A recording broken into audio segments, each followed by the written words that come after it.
I'm Mary Wagner, and I'm from Vancouver originally. I grew up with a large family, many siblings. I'm the third of 12 children, including 5 adopted children. And I moved to Toronto about 8 years now almost, to be close to Linda Gibbons. So I guess regarding my early life, my mother and father, first of all, they really had a faith that they shared with all of us. We would always make a point of going to Sunday Mass together, and our parents instilled in us a real sense of reverence for the Eucharist and also for all life. When abortion was legalized, it was just a few years before I was born, and it was something that my parents were obviously very upset about as people who were people of faith and the sensitivity towards life. And so from my earliest memories, we would pray. We would pray for protection of life. We would pray for unborn children. My father was involved with Campaign Life Coalition, and my mother began volunteering once a week with Crisis Pregnancy Center. We were taught from an early age to look beyond the family to others who were in need. As a university student, I was active on campus, and I remember our weekly meetings that we would have, the education efforts that we would put forth on campus with a very hostile climate at the University of Victoria. And I remember thinking at one point, am I satisfied with just part-time work for a justice issue? What am I going to do with my life? And when I finished my BA, I went to Europe. I decided I was going to take some time to go and travel. And it was a turning point in my life was just a few days after I arrived in Paris. And I felt like I could really see everything and do everything I wanted to, but it wouldn't be satisfying. And so even though I had always prayed all my life, it was a moment where I really put everything in God's hands and asked Him to show me, to lead me. And I really asked the Holy Spirit to show me what He wanted. And almost immediately, really, there was a change. And during the 6 months that I was in Europe, I was led to different volunteer opportunities, and I discovered the joy in serving. I met some Polish young people volunteering in Lourdes with me, and they invited me to go to Poland with them after our volunteer time ended. And they really, really wanted me to go to visit Auschwitz, and I really was not so keen on it because, well, I'm very sensitive, and I didn't think I could handle seeing that. I already knew what had happened, but they kind of pushed me, and so I went with them, and it was a moment, definitely a moment where, after seeing the vestiges of the horrors of what we are capable of doing to our fellow human being, and reading in the guest book many signatures expressing the same thing, may this never happen again. And this meaning such an attack on our brothers and sisters, such a terrible disregard for human life. And I felt in my heart, well, we are continuing to let this happen again, maybe not in the same form, but in many ways. When I returned to Canada, I just felt like I should be getting some kind of work in the pro-life cause. And I took a job working as an assistant house mother in a home for maternity home, so young women who are pregnant, and one as young as 14 and some older than I was. From the time I was a little girl, this concern for unborn children and the injustice against them, it grew, and it transformed, I think, in different stages. As a young adult, in my late teens, early 20s, I started to read the writings of Mother Teresa, and Mother Teresa helped me to move from seeing abortion, the injustice of abortion, as an issue to be solved, into something that was larger and concerned my faith, concerned my relationship with God and my neighbor. And I remember reading something she had written that I do not see crowds, but I see one person at a time. And that had an impact on me. I realized, yeah, I'm looking at issues and injustices instead of seeing Jesus. Jesus' words, whatever you do to the least of my brothers, you did it to me. I was in my early 20s when I started to see that shift. And taking the job in the home for expecting moms helped me to make that personal connection and to begin really to love God in my neighbor in that way. Mother Teresa said we should not get discouraged because it's a subtle sign of pride, and that struck me when I read that. But I have to admit that I do tend have a temptation to become discouraged. I think of what Gandhi said: "You must be the change you wish to see in the world," and the teaching of our Christian faith, which is really to know that we're called to be faithful, not necessarily successful. That God is going to do whatever He wants with what we try to do, but so peace can be found still in knowing that ultimately everything is in His hands. Father Marie-Dominique Philippe is the founder of the community of St. John, and I was introduced to the community, to the brothers and sisters in the U.S. In 2002, I believe it was. I entered the community, spent 3 years in the novitiate with them, and during my first year, I was invited to go to France to the Mother House. Father Marie-Dominique Philippe was still alive. He died in 2006. He was a philosopher. He was a Dominican priest. He looked at the world. He looked at the problems and the crises and the injustices. But through his understanding that a lot of the problems that we have today stem from philosophical errors that can be traced back to a departure from trusting that we can know the truth through our experiences. And so he had an influence on me through his teaching and through his formation of the community, not so much on a personal level, but through what I experienced in the lives of the brothers and sisters. Great freedom, great confidence, great love, great willingness to give 100% of themselves, whether it be in the contemplative life or whether it be in their really heavily engaged apostolic life. I think that those few years in the contemplative community gave me a chance definitely to let Jesus truly be first in my life, and then to be prepared to go and to meet Him in the children and mothers who are most abandoned. We are in the midst of killing children every day, and now we have allowed physician-assisted suicide, which is just a euphemism for aiding and abetting suicide.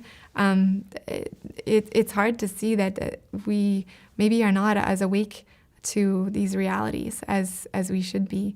The first time that I was arrested was I was 24 years old, and it was following an encounter with a very young woman that I met on the steps of the cathedral in Vancouver, and she was passively begging. I had gone into the cathedral that day immediately after meeting with a priest for spiritual direction when, as a result of my having received a very clear sign that I was to leave the maternity home where I was working and to go directly where children are being killed. And this priest told me to go and pray and ask for a sign. I went into the cathedral, put it all in God's hands, asked Him for a sign, walked out, and I met this young woman sitting on the steps of the cathedral in Vancouver. And I started talking to her and learned that she's from Ontario, to come out with her boyfriend, and that she was pregnant, and that she was planning to have an abortion. And so I realized, well, I have a connection with this young woman. I have a responsibility to her. Her mother encouraged her the night before the scheduled abortion to go ahead with it, and her boyfriend was very much in favor of it. So they told me tomorrow is the abortion. So I met them the next morning outside and again tried to ask them if we could talk about it. And everything had been offered to her as far as support. My parents said she could come and live with them. Everything that you could imagine somebody would need. But her boyfriend was really in control, and it was him who was really pushing her in. So I walked in accompanying her, hoping that, against hope, that there might be some way to talk her out of it. My presence was noticed there because another woman was called ahead of her, and I started talking with her. So the employees there didn't want, obviously, this communication and interrupting their business, so they asked me to stop. When I didn't leave like they asked me to, they called the police. So I was arrested. I was arrested with my friend, an elderly lady who was outside praying, doing nothing but standing on the sidewalk, and the two of us were taken into custody. We were charged but released within a few hours, and they had dropped the charges. Just to follow up with that young woman, she did have the abortion I didn't see her for about 2 weeks, but then she was back at the cathedral looking very sick, and she didn't want to talk to me. So that was the second last time that I saw her, and I saw her one more time. She was offering with a squeegee to wash people's cars, and I could see the decline in her appearance and realized that this abortion had taken its toll on her. So when I first spent time in prison, aside from the initial arrest, I guess I was taken aback, obviously, by the sickness of a lot of the women coming in, the physical sickness. A lot of women arrested come in the full throes of drug addiction, heroin addiction, especially in the Vancouver area. So that left an impression on me to see these young women at death's door. I realized too, in conversation with women, that many of them were post-abortive, and I would say, during the years that I've spent in custody, about 80% of the women that I meet will tell me at some point that they've had an abortion. So those that I maybe just have any kind of small encounter with will tell me, I regret it, and I suffered from that. And I was young. A lot of them, they were teenagers, and their mothers or boyfriends pushed them into it. And so I see that. And then in hearing their history, after the abortion, then the addictions came, and the suffering and the grieving, and it's as though they feel that they can talk about it. So in the two prisons that I've been to, the one in Burnaby, which is now closed, and the one in Milton, they were very, very different from each other, but one thing is that you have a real common life, so to speak, or at least a common space where you are spending a lot of time together. People want to talk, sometimes people want to pray, and it just opens it up. So many conversations with many different people. We would have visitors in Vancouver. We could have visitors coming, I think, as often as they liked. I'm not sure. In Milton, it's quite different. You're allowed 2 half-hour visits per week, and it has to be behind glass. I remember that during my early years of incarceration, in my 20s, I think I spent about a total of 6 months in custody, and it seemed very long. The days seemed long, even though it was a much better program. They had many more liberties that were given, work opportunities, but my faith was not as strong then, and I had a lot of other desires other than really just seeking to please God and let Him be first in my life. And in prison, it's kind of like there's sort of an analogy there. The original, if you hear the word penitentiary, it comes from the word penance, to make amends. So I think the idea initially was to be removed from society so one could do penance. Of course, most of the people in custody are not really looking at their incarceration as that opportunity, unfortunately. And I will never forget one woman in particular, Kathleen. And I met her when I was in custody in my 20s. And we were sitting having lunch together. And she said, so what work did you choose to do? Because when you would come in, first they would assign you a job or you could pick. And I told her, well, I'm going to work in the kitchen or garden, I don't remember. But it was something that I liked doing or wouldn't mind doing. And I said, how about you? What work did you choose? And she said, I'm cleaning the cells of the women who are in isolation. And it just struck me. I knew that Kathleen, she moved slowly, and I could tell that she had a bad back. And I think she might have even said that. And so I said, why did you choose to do that kind of work? Because I figured it must be the most horrible work. And she looked at me and she just said, these women are human beings too. And they're some of the sickest ones who wouldn't know how to clean for themselves. And it just took my breath away. That this woman, she was there on serious charges, but she had a compassion that I hadn't seen before and never would have expected to see in jail, somebody who was in custody. I've met a lot of the women in custody who are maybe not appearing to be interested in changing their lives, really discovering that there's something more than what they've been living. There are some definitely who are, and it seems like every time that I've been in, I've had a chance to pray with women, even start up Bible study groups and that. Right now, too, I'm very close to one woman in particular who had been caught up in a heroin addiction for years, young woman, and is now in recovery. And after growing up atheist, has discovered God, a God who loves her, and is in a healing center that is helping her in every way, humanly and spiritually. So that is a beautiful gift to see and to be able to accompany somebody on that journey. We might have the impression that women in custody are really hardened, and yes, you do meet sometimes them, but the majority of the women are wounded women who are really still amazingly open to love and open to the gospel and open to hearing the good news. Over time at Vanier in Milton, I have spent a lot of time there, and it's probably not been more than about 6 months period at the most where I haven't been back in custody. And so a lot of the women that I might have left when I was released, I will see again. And maybe they've been out of custody and come back in. So people recognize me, they know me in Vanier, and or at least by reputation. So I have the nickname of Sister Mary, a young woman that I met who's now in recovery. She said to me that she had met me previously, and we hadn't really had much of a conversation, but she knew why I was in custody, and she knew Linda why she was in custody. And that was one of the reasons why she decided not to abort her child, even though she was really in despair about everything at that point. And I've heard other stories from the women in custody as well. I know that Linda Gibbons has accompanied 12 women in custody in their from the discovery of their pregnancy, where it's very anti-life in the jail. Women who are discovering to be pregnant in custody are really encouraged to abort by the doctors, one doctor in particular who's there. So to see that they've stood strong, because it's also very tempting to do so when your life is falling apart. It's easy to see that the baby is going to be one more burden for you.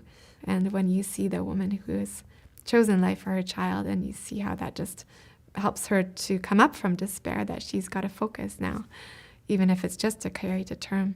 I've seen that in custody several times, and it's edifying for all the women.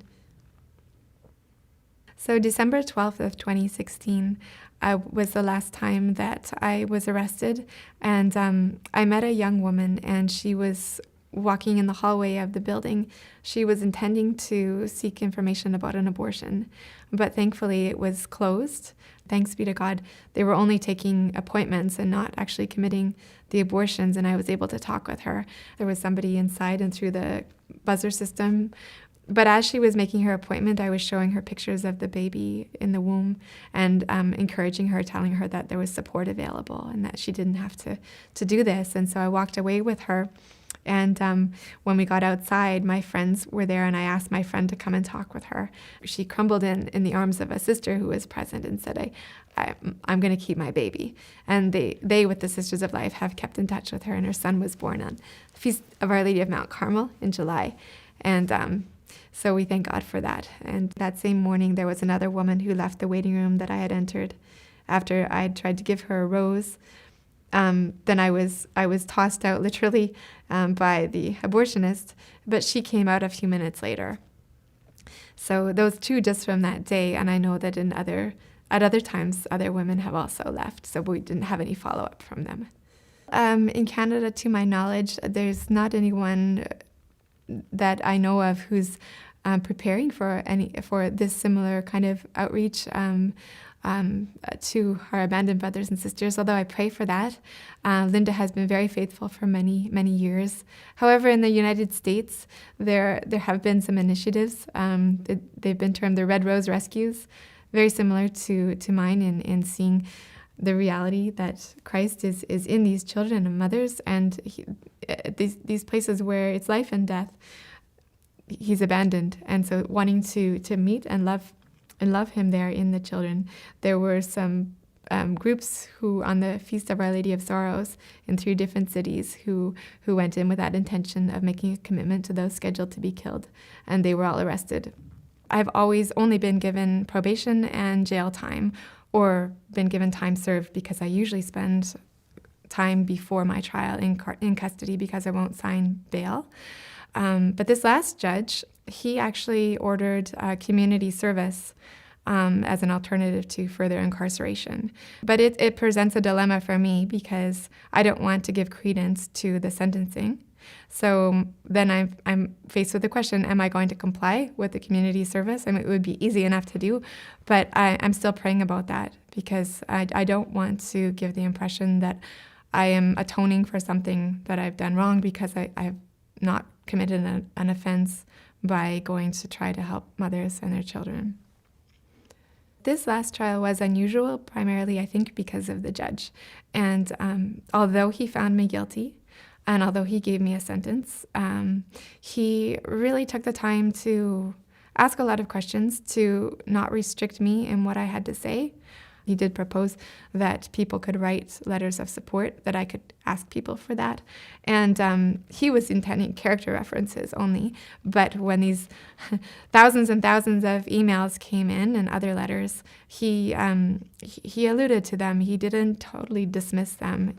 I have defended myself in court. I've also had lawyers defend me. The bonus about defending oneself is that you can say everything that you want to say. When you have a lawyer speaking for you, they will say things in their own words as well. We have a complete legal vacuum in Canada right now. There's no protection for the unborn children. The only statement on unborn children in law is that a child becomes a human being when it has fully departed from the mother's body. So abortion is not in any way considered an offense. Abortion is not even spoken about. You couldn't even say it's technically legal. So many people have been praying for that case in particular, and I'm sure that that God's at work there.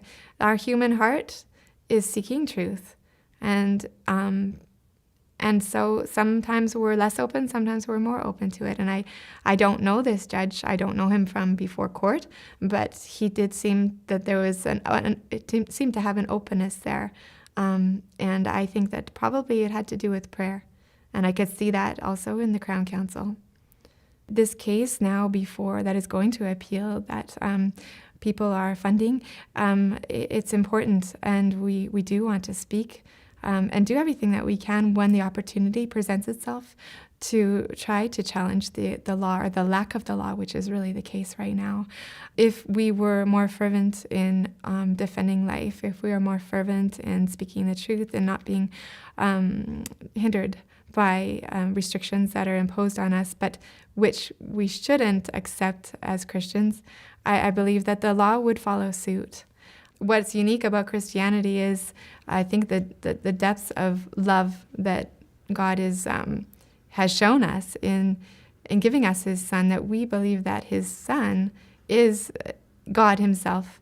After trying so many different ways to reach us with the message of His love, that He chose to offer His Son who would take on for us, suffer and die for us. So Christians, and in turn, if that's real for us, well, if we're willing to suffer too, that is an incredible witness for our brothers and sisters who maybe see God only in the sense of He's just so far above me, and I just have a servile relationship with Him. God has loved me to that degree, and I seek to love Him back, and even if it's my neighbor who appears to be my enemy, that's the nobility of our Christian faith, and it's challenging us in this day and age to rise up to that, to go beyond just a comfortable sort of Christianity light, but to go just to the end like Christ did for us. I do believe very, very strongly that if a law is unjust, that it is not a law, because for a law to be a real law, it has to be based on justice. So it's a corruption of law. So I think that we have a responsibility to discern if something is unjust, then am I going to go along with that just because it's easier for me to comply with it? Or am I going to take the harder road? And I'm not just speaking here about unborn children, but there are bills that are being passed that in other areas that are asking us, am I going to go along, to get along, as my friend Linda Gibbons likes to say, or I'm going to take a stand and be ready to pay the price? We have to look at what's happening in our culture right now, not just regarding abortion, because that's really a fruit. The killing of unborn children is not a fruit, it's a rotten fruit of a greater ailment, which is really distancing ourselves from God. And so we see the effects of that in many other ways as well. Bill 163 is seeking to have the effect that any public signs of disapproval of abortion, because that's the term that is used, is even gestures or verbal or written means of communicating any disapproval for abortion around pharmacies or abortion sites or hospitals where abortions are being committed. Really what it is doing is shutting down the last attempt for people to reach out to these mothers without fear of being arrested. And it looks like it's going to be engraved. It will be, we hope, contested in court and shouldn't stand up, because even to those who are not pro-life, it should be obvious that it's violations of freedom of speech and expression. If we have received the treasure of faith in Christ, to really allow the gospel to penetrate our hearts. When Jesus said, "Seek first the kingdom of God, and all these things will be given you." What are all these things? We all have hopes, and maybe the most noble hopes that we have are, regarding respect for life. For example, still, number one is to seek first the kingdom of God, and then these things have their place when we'll come. Even Christians who really love God, we can almost make false gods for ourselves of the injustices of our times, whereas God wants us to really learn to be abandoned to Him and put our lives in His hands, and then He'll do what He wants with that. Ending abortion seems almost impossible, like ending poverty in the world, ending destitution, not sort of a holy poverty. What has come to be accepted abortion as it is on very fragile ground. Because if you ask somebody why they're in favor of abortion, you're going to have 5,000 different answers.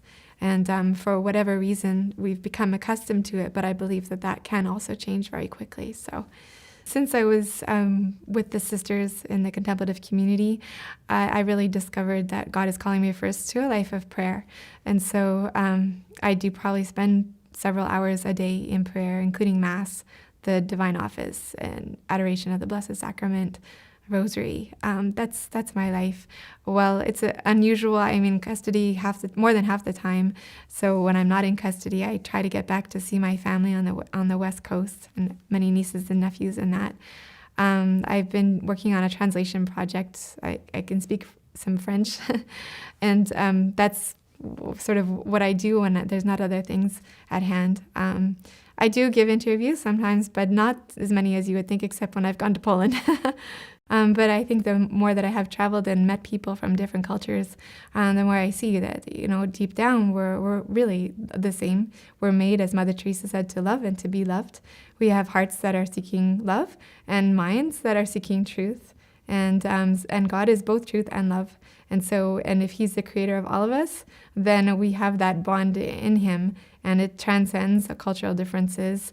It's heartening to know that there are politicians who would not be afraid to acknowledge the injustice in our society right now. It seems like we're afraid to even to go there. So it was heartening. It was a little sign of hope.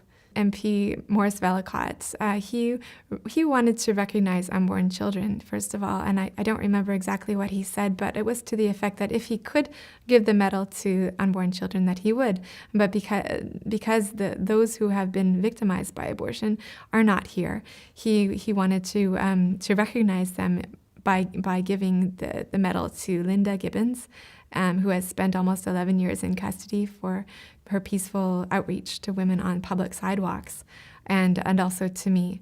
What God is asking us is to live one day at a time, and He's given that grace to meet Him, to find Him in deep down inside where He is present, and He is He can be met. And that peace, really, that St. Paul talks about, surpassing all understanding. No matter what seems to be going on around you, you can make that contact with God who is love and who is present I have been in custody probably close to 5 years, and the initial times of custody were short and totaled about 6 months in my 20s. And I found it very difficult. Every day seems very long. Actually, in contrast with the probably 4 years or so that I've spent in total in custody out of the last 7 here in Ontario, the jail is much more difficult in many ways. But I think what's made the difference definitely is that God is much more at the center of my life than He was in my 20s. And so even though there are longer periods of incarceration, He's given me the light to see just the key is to live in the moment, because that's all that exists is the present moment. And so we can live in one moment at a time. We're not asked to live a year, you're asked just to live right now.